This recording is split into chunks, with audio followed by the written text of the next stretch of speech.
Estudos apontam que aumentou o número de fobias após o período de isolamento social. Saúde mental é o tema hoje, aqui no programa Espaço Aberto, em formato virtual pela TV e Rádio Câmara Bauru, recebendo como convidada a Elisa Vilela. Ela é doutora em Psicologia Escolar e Desenvolvimento Humano, especialista em Psicologia Hospitalar e em Psicoterapia Psicanalítica. Vem falar um pouquinho com a gente aqui sobre as fobias. Elisa, seja bem-vinda ao nosso espaço. Obrigada, Lidiane. Vamos lá, então. A gente tem um dado aqui, segundo o Manual Diagnóstico Estatístico de Transtornos Mentais da Associação Americana de Psiquiatria. A fobia é uma das questões mais preocupantes aí dentre os transtornos de ansiedade. E a gente já tem identificação de mais de 500 exemplos de fobias entre a população mundial. Como é que a gente define especificamente um quadro de fobia? Bom, o que é uma fobia, né? Até assim, a fobia, ela é um transtorno de ansiedade, né? Então, ela está ligada aos estados de ansiedade e vinculadas, né, ao que é mais natural do ser humano, que é o medo, né?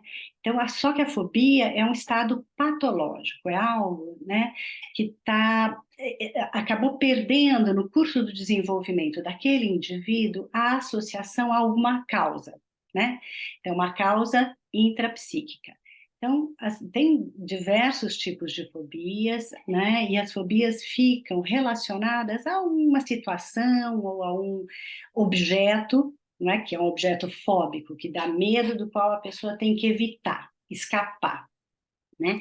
Só que este objeto já é uma projeção de representações internas temidas, muito anteriores na vida do indivíduo, né? Então, sei lá, né, medo de barata, né? E é uma fobia de barata. Medo é uma coisa, todo mundo tem, né? Fobia é uma coisa que a pessoa fica completamente transtornada e não pode entrar em contato com aquele objeto ou com aquela situação. Então, pegando o exemplo da barata, né? A pessoa fica até com alterações fisiológicas, né? Suor, taquicardia, sensação de desespero e, principalmente, necessidade de fugir daquela situação, que em psicologia a gente fala evitação, né? É um sistema evitativo. Então, isso é uma característica da fobia. Então, fica localizado ou numa situação, viajar, entrar no avião, ou um objeto, barata, cobra, etc., né? Mas a causalidade não é o objeto em si, ele já é uma projeção de algo muito anterior. Então, essa é um pouco a característica, só que a pessoa não tem consciência disso, né? Ela perdeu a cadeia associativa, né, de realmente qual é a causalidade daquela situação de medo. Uhum. Você comentou, Elisa, né, sobre a diferença entre o medo e a fobia. Como é que a gente diferencia a fobia, né, um quadro de fobia, de um transtorno, de outro transtorno de ansiedade, por exemplo, de um transtorno obsessivo-compulsivo? Tecnicamente, como que é feita essa identificação? Isso, né? Bom, medo, fobia, pânico são conceitos relacionados, né, ligados aos transtornos de ansiedade. Há outros diagnósticos, como você falou, obsessivo-compulsivo, mesmo os transtornos psicóticos, né, que muitas vezes vêm associados, né, mas a característica principal, né, que a gente pode diferenciar, não é essa relação de um temor a algo ou a antecipação de algo que traz sofrimento e que está ligado a um sofrimento, a uma dor, mas principalmente a uma situação de desamparo, de não dar conta da situação. É diferente de um transtorno obsessivo-compulsivo, né? Onde a pessoa se vê aprisionada a uma determinada ou determinadas condutas para se organizar. Né? Mas na fobia, que pode estar associada como defesa, né? O que eu quero dizer assim, a defesa, às vezes, da fobia é um transtorno obsessivo, ou seja, a pessoa desenvolve rituais para evitar uma situação fóbica, né? Então, é difícil, muitas vezes, a diferenciação diagnóstica, né? Porque as situações vêm associadas. Mas é importante entender que a fobia é isso, é uma configuração para evitar uma situação de sofrimento e de dor. Uhum. Durante um tratamento de um paciente que tem quadro diagnosticado de fobia, é possível identificar o momento em que essa fobia surgiu, né? Em qual situação ela começou a se configurar, fazer parte da vida do paciente? Isso, então, é exatamente esse o objetivo de um tratamento, né? É poder ajudar o indivíduo a se conectar com os afetos e com a sua história pessoal relacionados à fobia. Não é simples, justamente, né? Porque a fobia aparece até como uma estruturação que defende o sujeito. Por quê? Porque nos quadros fóbicos, não é? O que a gente tem de característica principal é a evitação. Pode ter barata? Não entro. Né? Lugar fechado? Evito. Né? Muitas vezes, casos mais graves, que a gente chama de agorafobia, né? A pessoa nem sai de casa. Né? Que o lugar aberto, espaço público, é vivido, né? Como algo muito disruptivo, que a ameaça do sujeito está em pauta, não é? Muito bem. Então, o tratamento é justamente, não é, que a pessoa vai entrando em contato com os afetos relacionados àquela situação, quase, Lidiane, como fazendo um novelinho de lã, vai puxando o fiozinho para chegar no núcleo, né? O que estava ali? Aí, se você me permite, né, queria só falar um pouquinho, né, relacionado ao medo, que é algo natural do ser humano, né, que é defensivo, a gente precisa ter medo para poder sobreviver, né, poder discriminar situações que são ameaçadoras, né, e o medo, ele está vinculado às etapas do desenvolvimento. Cada etapa do desenvolvimento tem um tipo de medo, né? Então, por que eu estou falando disso? Porque as patologias que aparecem depois, muitas vezes estão relacionadas a situações antigas. E quanto mais grave a patologia atual, né, mais relacionada a algo mais antigo na vida do sujeito, na história de vida do sujeito. Então, bem rapidamente, né? Então, tem um autor chamado Winnicott, né, que é psicanalista, que ele vai falando dos medos ligados às etapas do desenvolvimento, né? Então, se a gente pegar um bebê bem pequenininho, 0 a 3 meses, mais ou menos, né? Ele vai ter situações de medo. Ele está numa fase que a gente chama de dependência absoluta. Pensando no bebê, ele e a mãe nem tão discriminados, ele precisa de um cuidador, né? O ser humano nasce precisando de um outro, né? A gente chama de dependência absoluta.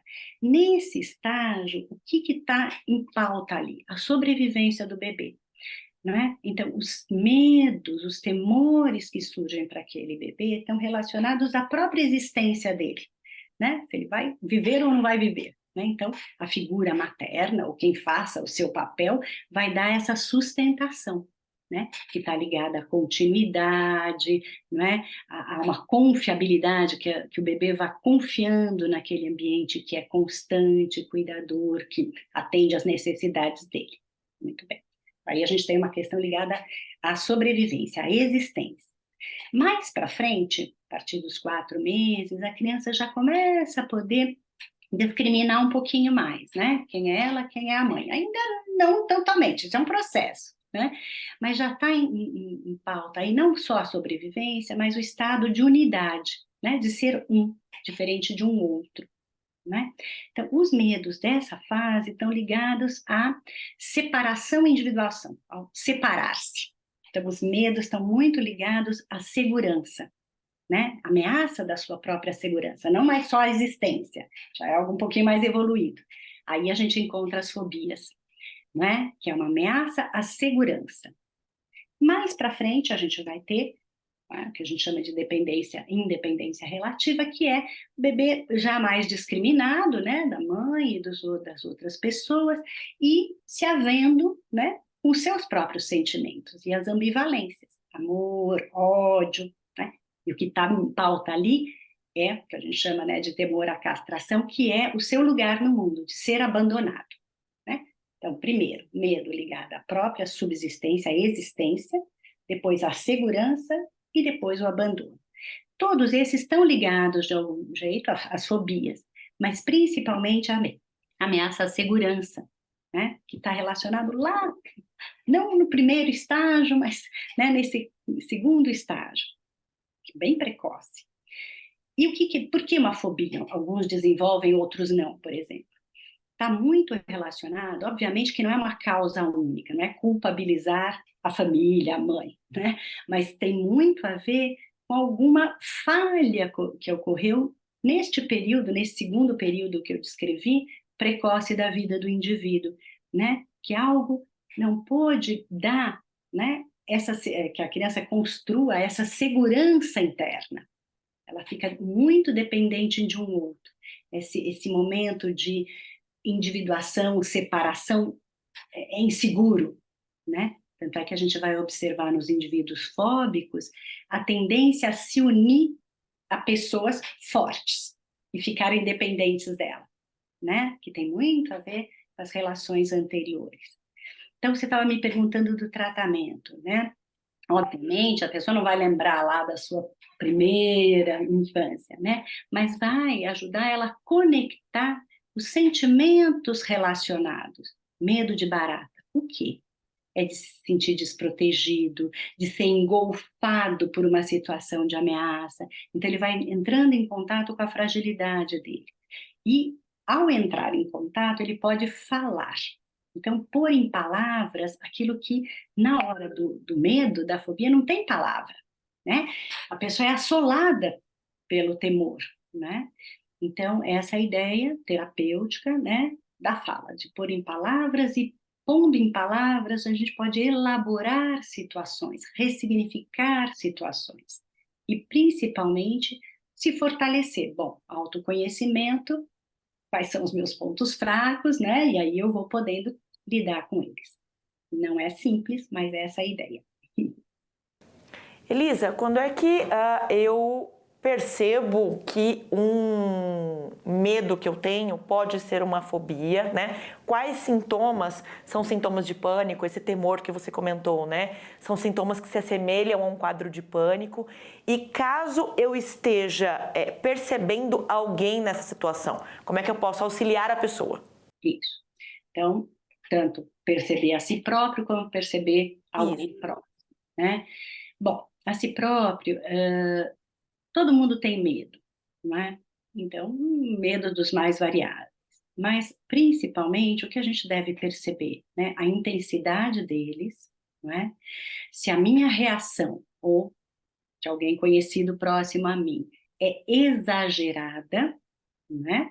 Frente a uma determinada situação, né? Ou até mesmo desproporcional, ou até mesmo desconectada com a situação, o medo não só exagerado, mas desconectado com uma determinada situação, né? E o quanto essa situação é impeditiva para as minhas atividades cotidianas, não é? Então vamos imaginar, São Paulo é uma cidade perigosa, Bauru talvez menos, mas sempre temos perigos em cidades, né? Então sair à noite num determinado bairro, é importante que eu tenha um certo medo, se aquele bairro tem lá, né, uma certa insegurança. Então, bom, não vou passar por aquela rua, passo por uma outra, ou vou com um colega, enfim, eu tenho mecanismos para evitar uma situação perigosa. Este é um medo natural, protetor. Será uma fobia quando eu não consigo nem me imaginar passando pela tal da rua ou mesmo saindo de casa? É uma coisa muito exagerada. Existe perigo? Existe violência? Existe, é real, não é? Mas quando a coisa vira uma proporção muito grande, né? Ou seja, real ou muito aumentada, aí a gente fala de fobia. E é isso que a gente deve perceber em nós mesmos, se está me impedindo de, enfim, ir trabalhar, ou mesmo de me relacionar, não é? Eu sou impedido por essas situações, e os amigos, enfim, colegas, pessoas próximas também, né? Se a gente percebe que, opa, o que está acontecendo? Ele não vai mais à festa, ele não aceita os nossos convites, né? Quer dizer, tem alguma coisa que está sendo impeditivo daquele sujeito, né? Ou até situações mais pontuais, Elisa. Por exemplo, eu conheço uma pessoa que tem fobia, parece ser fobia de elevador. E ela mora num prédio e sobe todos os dias mais de 15, quase 20 andares pela escada. Isso se configuraria então como uma fobia. É algo pontual que não afeta os relacionamentos que ela tem com as pessoas, mas afeta a atividade diária dela, que é chegar e sair de sua própria casa. Exatamente. E provavelmente não só o elevador da casa dela, elevadores, de modo geral. E talvez, veja que uma coisa pode ir aumentando. Aí que tem que ver. Bom, elevador da minha casa eu dou conta, subo, desço, né? Ela vai se organizando e mantém situações cotidianas razoavelmente bem. Mas quando isso começa a se estender, aí, opa, né? Vamos. Encaminhamento é uma forma de ajudar, né? Encaminhamento para psicoterapia, ou abrir para conversa, né? Porque muitas vezes vem associadas aos quadros fóbicos a vergonha, algo que não pode ser dito, não é? Não falado, fica dissimulado. Muito bem.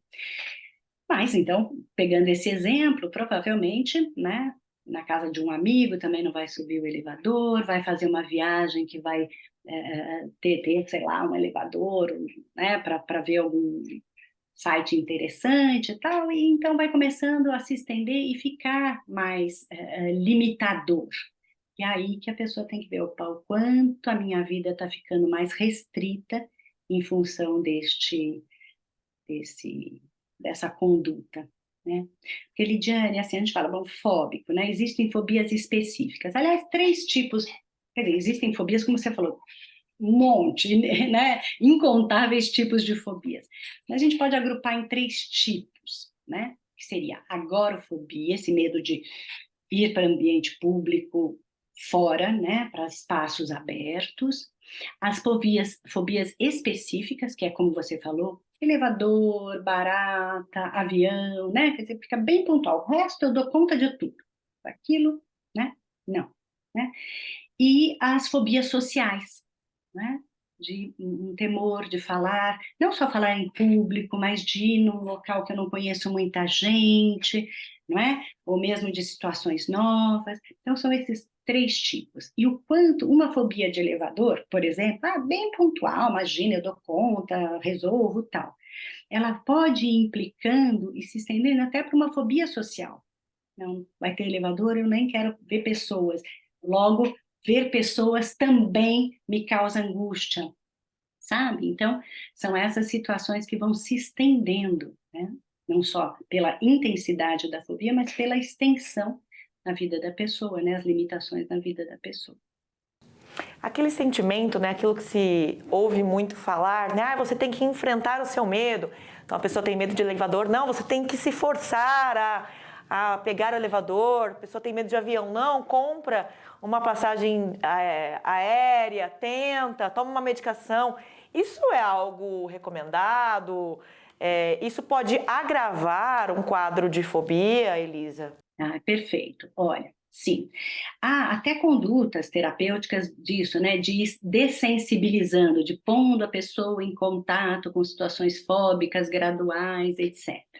Isso é uma forma, né? Mas a gente, enquanto psicanalista, né, entende de uma outra forma. Isso, claro, em situações vai ter que pegar o avião porque tem um trabalho e se não for naquela reunião vai perder o emprego.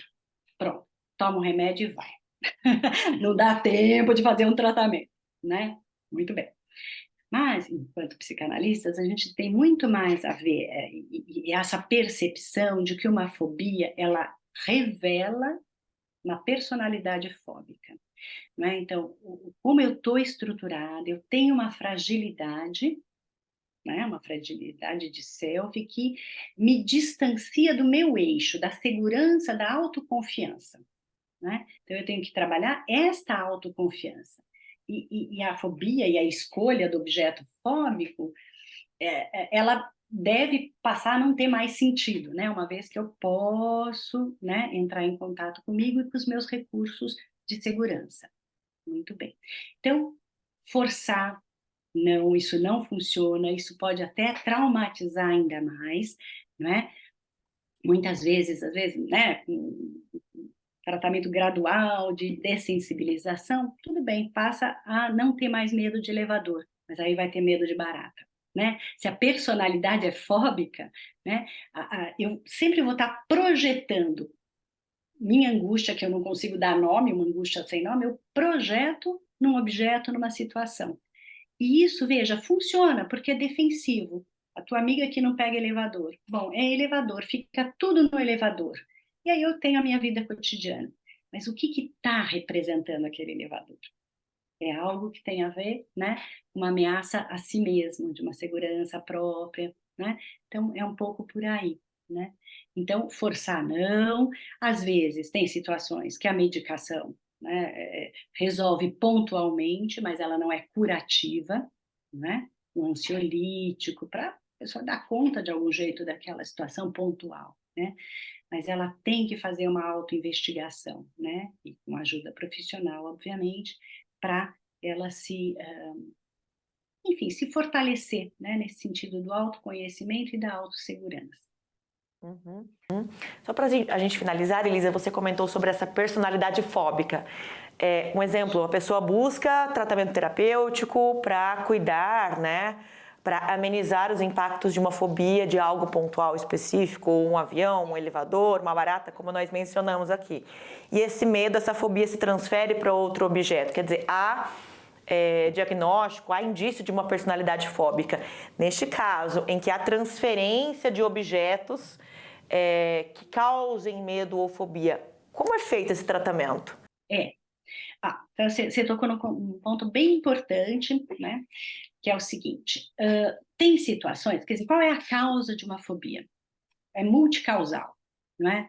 Desde aquilo que a gente falou, né, da infância, de alguma coisa que não houve enfim, uma possibilidade, né, de uma construção de uma segurança interna, e isso fica ali como um ponto fraco, né? Uma rupturazinha que lá na frente volta, né? Mas tem situações também traumáticas. Bom, eu estava no avião e o avião arremeteu. A partir daquela data, tenho medo de avião, né? Quer dizer, teve uma situação traumática, né? Então você vai lidar de uma determinada maneira, né? O que ficou associado àquela situação traumática, que é um pouco diferente quando a gente está falando de personalidade fóbica, né? Que a forma desse indivíduo ser é evitar, né? É evitativo de situações ansiogênicas, não é? Então, ele vai estar sempre evitando situações que geram medo, né, ou ansiedade, porque ele não confia que ele pode dar conta, né? Então isso é uma personalidade fóbica, há uma fragilidade e um distanciamento do seu eixo interno, né? É diferente de uma situação traumática pontual, assim, né? Então é diferente um pouco o tratamento. Então, o tratamento é nesse sentido, é longo, né? Muitas vezes, não é que você, bom, a pessoa, então, tá aí, vou criar baratas de estimação. Não, né? Mas, assim, o quanto ela vai podendo lidar mais com o próprio estado de ansiedade, né? Bom, eu posso ficar ansiosa e isso não ser mortal, não é? Porque as fobias, a coisa é de uma segurança, assim, eu vou cair num buraco negro, eu vou perder, né, a possibilidade de defesa. Não, tem situações que eu não gosto, mas que não são tão disruptivas, tão mortais. Vamos usar essa palavra forte, né? Porque a experiência do fóbico é muito intensa. Por isso, como você falou, né? Expõe, insiste. A experiência é muito dolorosa, não é? Então, a ideia é mesmo um acolhimento, né? Uma tentativa de compreensão, pôr em palavras. Como eu falei, muitas vezes tem a vergonha de ter, né, uma fobia e tal. Não, vamos falar sobre isso, porque não, né? Quer dizer, criar uma condição de acolhimento, né? E isso amigos, não precisa nem ser o terapeuta, né? É nesse sentido. E aí, só uma coisa interessante, né? Por exemplo, o que fazer, né? Quando você detecta alguém, sei lá, tá numa balada e uma pessoa tá começando a passar mal e tal, né? E ela tem que se afastar, tem que sair daquela situação de muita gente, né? conversar, estar junto, às vezes tocar na pessoa, porque tem um tal estado de desamparo, que às vezes a pessoa tem que sentir que ela está viva, que tem um outro perto dela. Aí aquelas questões dos exercícios de respiração, né?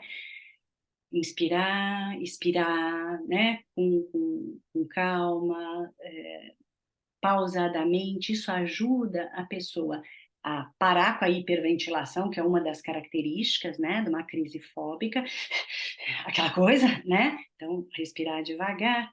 Por quê? Quando a gente faz exercício de respiração, eu me concentro no respirar, no entrar e sair de mim, né? Então, ajuda a conexão da pessoa consigo própria, porque na hora da crise fóbica, ele sai de si, né? Ele perde o contato com ele mesmo, né?